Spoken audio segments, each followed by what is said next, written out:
Hey there, everybody. Chief Meteorologist Jason Boyer here with this update on Hurricane Erin. Obviously, a menacing and powerful storm, still a Category 4 out of 5 on the Saffir-Simpson scale, and it is packing winds of 140 miles per hour with gusts to 165. So it is obviously a force to be reckoned with, and it is north of the Turks and Caicos and east of the Bahamas right now, moving to the northwest at 10. So where will it go from here? There's the path. That turn to the north and eventually to the northeast is still expected, folks, and this is going to save the United States from a direct impact, a direct landfall. The same for the Bahamas. It will thread the needle, as we say, missing the Bahamas and the U.S., but there will still be pretty big impacts, especially along the East Coast from the Carolinas northward to Virginia and eventually into New Jersey. The worst issues will be for coastal beach erosion, and certainly a lot of pounding surf, and rip current risk is going to be very high for the beaches of the Carolinas for the next couple of days, if not more.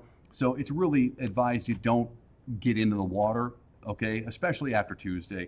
If you're headed that way. Now, the probability of tropical storm force winds, not terribly high, but it is in that realm of possibilities at the Outer Banks, which kind of sticks out, as we know, into the Atlantic, does experience tropical storm force wind of 39 miles per hour or greater, and that is about a 20 to 30% chance right now. That could go up, certainly the possibilities, if the center of circulation wobbles or goes a little farther to the west of where the forecast is.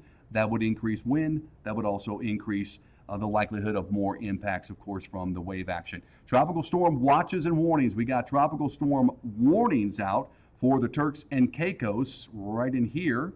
Whoops, I meant to draw a better circle. And then we got the tropical storm watches for the eastern Bahamas right in there. And then look at this. Tropical storm watches also out for the entire length of the Outer Banks. This basically goes from Virginia Beach down south and west of Morehead City, closer to Wilmington. Not quite to Wilmington, but there you go. We're expecting tropical storm conditions within the next 48 hours. Now, this goes through Thursday, but the possibility of wind gust again over 40 and upwards of 50, a possibility, especially farther offshore of the Outer Banks. Then you get into the tropical or the storm surge watches. These are through Thursday.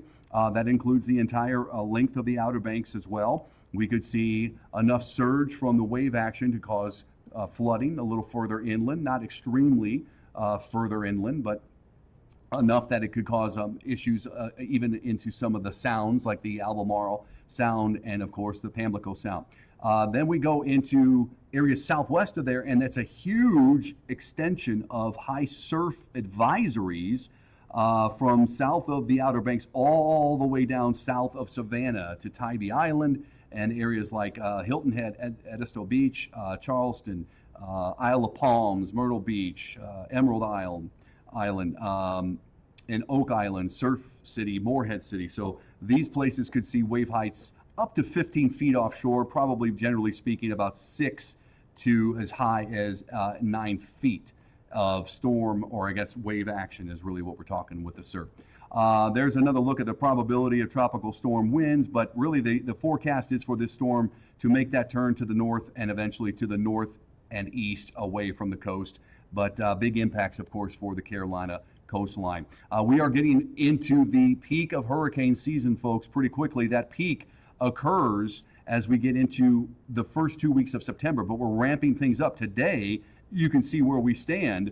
We're getting into the much more active time of the hurricane season. So we're not anywhere close to getting out of the woods for hurricane season, as it typically ramps up in the coming weeks and doesn't really end until the end of November, of course. Now, into September, since we're moving late August into September, we start to look for more of the tropical activity, especially close to the coast around the Gulf Stream area and out here where we obviously have Hurricane Erin in this kind of red shaded area mostly.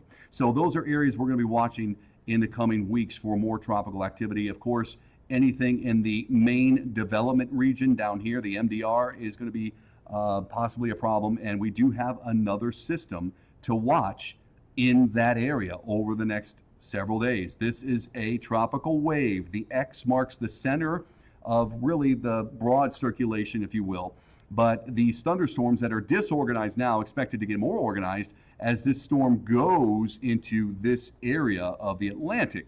And that zone here that's highlighted is the area where we think it's likely tropical depression, at least that forms in the next several days. So this is probably about 4 to 5 days from reaching this area, the edge, if you will, of that development zone. It's still more than a week away from even being an issue for anybody close to the United States. So it's a long way away, even if it does become something of concern. We'll be watching that for you, of course, over the course of the next several days. The next named storm is Fernand.